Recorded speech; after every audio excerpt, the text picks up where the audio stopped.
നമസ്കാരം സുഹൃത്തുക്കളെ, പുതിയൊരു വീഡിയോയിലേക്ക് എല്ലാവർക്കും സ്വാഗതം. കൃഷിയെ സ്നേഹിക്കുന്ന, കർഷകരെ സഹായിക്കാൻ ആഗ്രഹിക്കുന്ന ഏതൊരാൾക്കും ഉപകാരപ്രദമാകുന്ന ഒരു വിഷയമായാണ് ഇന്ന് ഞാൻ നിങ്ങളുടെ മുന്നിലെത്തിയിരിക്കുന്നത്. നമ്മുടെ നാട്ടിലെ കർഷകർ ഒരുപാട് കഷ്ടപ്പെട്ട് വിളയിച്ച ഉൽപ്പന്നങ്ങൾക്ക് ന്യായമായ വില കിട്ടാതെ വിഷമിക്കുന്ന കാഴ്ച നമ്മൾ പലപ്പോഴും കാണാറുണ്ട്. ഇടനിലക്കാരുടെ ചൂഷണവും ശരിയായ വിപണന തന്ത്രമില്ലാത്തതുമാണ് ഇതിന് പ്രധാന കാരണം. ഈ പ്രശ്നത്തിന് ഒരു പരിഹാരവുമായി കർഷകർക്ക് സ്വന്തമായി ഒരു വിപണന ഇടം ഉണ്ടാക്കിയാലോ? അതാണ് നമ്മൾ ഇന്ന് ചർച്ച ചെയ്യാൻ പോകുന്നത്. കർഷക സഹകരണ മാർക്കറ്റിംഗ് പ്ലാറ്റ്ഫോം. എന്താണ് ഈ പ്ലാറ്റ്ഫോം? ഇതെങ്ങനെ കർഷകർക്ക് ഉപകാരപ്രദമാകും?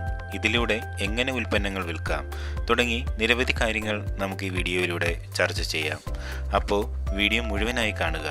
ഇഷ്ടപ്പെട്ടാൽ ലൈക്ക് ചെയ്യാനും ഷെയർ ചെയ്യാനും മറക്കരുത്. നിങ്ങളുടെ അഭിപ്രായങ്ങളും നിർദ്ദേശങ്ങളും കമൻറ്റ് ബോക്സിൽ രേഖപ്പെടുത്തുക. ആദ്യമായി എന്താണ് ഈ ബിസിനസ് എന്ന് നോക്കാം. നമ്മുടെ നാട്ടിലെ കർഷകർ പലപ്പോഴും കഠിനമായി തൊഴിൽ ചെയ്തിട്ടും അതിന് യോജിച്ച വില കിട്ടാതെ നിരാശരാകുന്നു. പച്ചക്കറി തോട്ടങ്ങൾ നിറയുമ്പോഴും മാർക്കറ്റിലെ ഇടനിലക്കാരുടെ ലാഭത്തിനായി കർഷകർക്ക് കിട്ടുന്നത് ഒരു ചെറിയ ഭാഗം മാത്രമാണ്. എന്നാൽ ഒരു മാറ്റം ഈ മേഖലയിലേക്കായി നാം കൊണ്ടുവരാമെങ്കിൽ അത് സഹകരണ മാർക്കറ്റിംഗ് പ്ലാറ്റ്ഫോമാണ്. കർഷകർ തമ്മിൽ കൈകോർത്ത് സ്വന്തം ഉൽപ്പന്നങ്ങൾ നേരിട്ട് ഉപഭോക്താക്കളിലേക്ക് എത്തിക്കുന്ന രീതിയിലാണ് ഈ പ്ലാറ്റ്ഫോം പ്രവർത്തിക്കുക.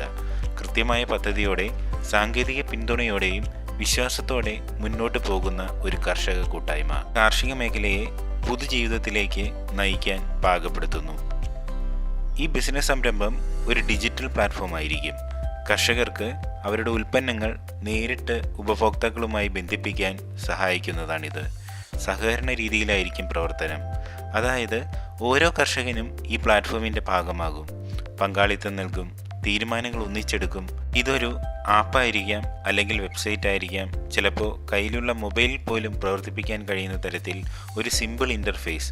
ഉൽപ്പന്നം പോസ്റ്റ് ചെയ്യാം, അതുപോലെ വില നിശ്ചയിക്കാം, ഡെലിവറി സംവിധാനം ഏർപ്പെടുത്താം, കസ്റ്റമർ റിലേഷൻസ് മാനേജ്മെൻറ്റും പ്രോത്സാഹിപ്പിക്കാം. ഇതിനായി നമുക്ക് ആവശ്യമായത് പ്രാദേശിക കർഷകരുടെ പങ്കാളിത്തവും സാങ്കേതിക പാഠവും മാത്രമാണ്. നമുക്ക് ലഭിക്കുന്ന വരുമാനം ഓരോ കർഷകനും തങ്ങളുടെ വിറ്റുവരവിൻ്റെ നേരിട്ടുള്ള പരിധിയിലായിരിക്കും. അതായത് മധ്യസ്ഥർ ഇല്ലാതാക്കിയത് കൊണ്ട് തന്നെ ലാഭം നേരിട്ട് കർഷകർക്കുള്ളതാകുന്നു. ഈ ബിസിനസ് എങ്ങനെ തുടങ്ങാമെന്ന് നോക്കാം. ആദ്യഘട്ടത്തിൽ നമുക്ക് വേണ്ടത് ഒരു അടിത്തറ രൂപപ്പെടുത്തുക എന്നതാണ്. അതായത് ഒരു ലോക്കൽ കർഷക കൂട്ടായ്മയും അവരുടെ ഉൽപ്പന്നങ്ങളുടെ വിവരങ്ങളും ശേഖരിക്കുക. പിന്നീട് ഒരു താൽക്കാലിക ഓൺലൈൻ പ്ലാറ്റ്ഫോം, അതായിരിക്കും ഒരു വെബ്സൈറ്റ് അല്ലെങ്കിൽ മൊബൈൽ ആപ്പ്. അതും സാധ്യമായില്ലെങ്കിൽ വാട്സാപ്പ് ഗ്രൂപ്പുകളിലൂടെയും ഫേസ്ബുക്ക് പേജുകളിലൂടെയും തുടക്കം കുറിക്കാം. പിന്നീട് നമ്മുടെ മേഖലയിൽ വ്യാപകമായ കൃഷി ഉൽപ്പന്നങ്ങൾ ഏതൊക്കെയാണ് എന്നതിൻ്റെ ഡേറ്റ ശേഖരിക്കുകയും ഉപഭോക്താക്കളുടെ ആവശ്യകതയും പരിശോധിക്കുകയും ചെയ്യണം. അതിനുശേഷം ഓരോ കർഷകനും അവരുടെ ഉൽപ്പന്നങ്ങൾ രജിസ്റ്റർ ചെയ്യുന്നു. വരുമാനത്തിൻ്റെ ഒരു ചെറിയ ശതമാനം മാനേജ്മെൻറ്റ് ഫണ്ടായി വയ്ക്കാവുന്നതാണ്. അതിലൂടെ ലോജിസ്റ്റിക്സ്, ഡെലിവറി തുടങ്ങിയ സേവനങ്ങൾ മെച്ചപ്പെടുത്താം. കൂടുതൽ കാര്യക്ഷമതയ്ക്കായി നാട്ടിലെ യുവാക്കളെ അംഗമാക്കുക, പ്രത്യേകിച്ച് IT ബാക്ക്ഗ്രൗണ്ട് ഉള്ളവരെ. ഇതിനൊടുവിൽ നമുക്ക് സൊസൈറ്റിയായി രജിസ്റ്റർ ചെയ്യാനും സഹകരണ വകുപ്പിൻ്റെ അംഗീകാരം നേടാനും സാധിക്കുന്നതാണ്. ഈ ബിസിനസ്സിൻ്റെ മാർക്കറ്റിംഗ് എങ്ങനെ ചെയ്യാമെന്ന് നോക്കാം. മാർക്കറ്റിംഗ് മേഖലയിൽ ഏറ്റവും പ്രാധാന്യമുള്ളത് ട്രസ്റ്റ് ബിൽഡിങ്ങിനാണ്. നിങ്ങളുടെ നാടിൻ്റെ കർഷകരിൽ നിന്ന് നേരിട്ട് വാങ്ങൂ എന്നതുപോലെയുള്ള സന്ദേശങ്ങൾ ഉൽപ്പന്നങ്ങളുടെ മാർക്കറ്റിങ്ങിന് വലിയ കരുത്തായിരിക്കും. സോഷ്യൽ മീഡിയ ക്യാമ്പയിനുകൾ, ഇൻസ്റ്റഗ്രാമും ഫേസ്ബുക്കും ഉപയോഗിച്ച് കസ്റ്റമർമാരെ ആകർഷിക്കാം. മറ്റ് മാർക്കറ്റിംഗ് മാർഗങ്ങൾ പോലെ ഫ്ലെയർ വിതരണവും ലോക്കൽ റേഡിയോ, കേബിൾ ചാനൽ പരസ്യങ്ങളും പ്രയോജനപ്പെടുത്താം. കസ്റ്റമർ തൃപ്തി ഉറപ്പാക്കാൻ, ക്വാളിറ്റി ഉറപ്പുവരുത്താൻ പ്രത്യേക സംവിധാനം ഏർപ്പെടുത്താൻ ശ്രമിക്കണം. പ്രതിമാസം ഫാമേഴ്സ് ബോക്സ് പോലുള്ള പ്രത്യേക പ്ലാനുകൾ തയ്യാറാക്കി സ്ഥിരമായി കസ്റ്റമറെ ഉറപ്പാക്കാം.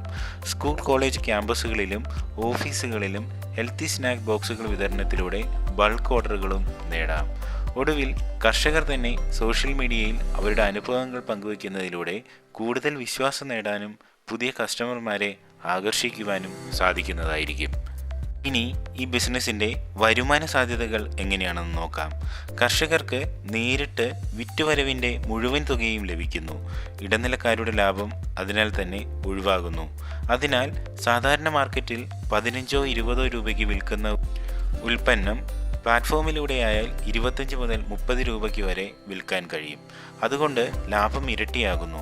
മാനേജ്മെൻറ്റ് ടീമിന് ലഭിക്കുന്ന വരുമാനം ഓരോ ഇടപാടിൻ്റെ ചെറിയ ശതമാനം കൊണ്ടായിരിക്കും. കൂടാതെ കസ്റ്റമർ സബ്സ്ക്രിപ്ഷൻ പ്ലാനുകൾ, premium delivery, home packing service എന്നിവ വഴി അധിക വരുമാനങ്ങളും ഉണ്ടാക്കാം. വലിയ ഫാം ഓർഡറുകൾ, റെസ്റ്റോറൻറ്റ് ടൈഅപ്പുകൾ, ഓൺലൈൻ ഗ്രോസറി മാർക്കറ്റ് പ്ലേസസിലേക്കുള്ള ബൾക്ക് ഡീലുകൾ എന്നിവയിലൂടെ വലിയ വരുമാന സാധ്യതകളുമുണ്ട്. അതിനാൽ തന്നെ ഈ പ്ലാറ്റ്ഫോം ഒരു ലോക്കൽ സാങ്കേതിക സംരംഭം മാത്രമല്ല, വലിയൊരു സാമൂഹികമായ വിപ്ലവം കൂടിയാണ്. ഇനി ഈ ബിസിനസ്സിൻ്റെ ഗുണങ്ങളും വെല്ലുവിളികളും എന്തൊക്കെയാണെന്ന് നോക്കാം. ഇതിൻ്റെ പ്രധാന ഗുണങ്ങൾ പലതുണ്ട്. ആദ്യമേ കർഷകരുടെ ലാഭം കൂടുന്നു, ഉൽപ്പന്നങ്ങൾക്കുള്ള വിപണി ഉറപ്പാക്കുന്നു, ഉപഭോക്താക്കൾക്ക് പ്രാദേശിക നിർമ്മിതമായ ഉൽപ്പന്നങ്ങൾ ലഭിക്കുന്നു. രണ്ടാമതായി ഈ പ്ലാറ്റ്ഫോം ഗ്രാമീണ യുവാക്കൾക്ക് ജോലി സൃഷ്ടിക്കും, പ്രത്യേകിച്ച് ഡെലിവറി, പാക്കിംഗ്, IT മാനേജ്മെൻറ്റ് തുടങ്ങി വിവിധ മേഖലകളിൽ. കൂടാതെ നാട്ടിലെ കാർഷിക മേഖലയെ സ്ഥിരതയിലാക്കുന്നതിനും ഈ സംരംഭം സഹായകമാകും. പക്ഷേ മറ്റ് ബിസിനസ്സുകൾ പോലെ കുറച്ച് ദോഷങ്ങൾ ഇതിലും കാണാം. ആദ്യഘട്ടത്തിൽ സാമ്പത്തിക അല്ലെങ്കിൽ സാങ്കേതിക ബുദ്ധിമുട്ടുകൾ ഉണ്ടാകാം. കർഷകർക്ക് പ്ലാറ്റ്ഫോം ഉപയോഗിക്കുന്നത് പഠിക്കാൻ സമയമെടുക്കാം. കൂടാതെ ഉൽപ്പന്നങ്ങളുടെ ക്വാളിറ്റിയും ടൈംലി ഡെലിവറിയും ഉറപ്പാക്കേണ്ടത് വലിയ വെല്ലുവിളിയാണ്. പക്ഷേ ശക്തമായ മാനേജ്മെൻറ്റ് ടീമും കർഷക കൂട്ടായ്മയും ഉണ്ടായാൽ ഈ പ്രശ്നങ്ങൾ നിസ്സാരമായി കൈകാര്യം ചെയ്യാനാകും. കൂട്ടുകാരെ, കൂട്ടായ്മയുടെ കാര്യത്തിൽ നമുക്ക് ഒരുമിക്കാം. കർഷക സഹകരണ മാർക്കറ്റിംഗ് പ്ലാറ്റ്ഫോം എന്നത് വെറുമൊരു കച്ചവട സ്ഥലമല്ല എന്ന് നിനക്ക് മനസ്സിലായില്ലേ? ഇതൊരു സാമൂഹിക മുന്നേറ്റമാണ്.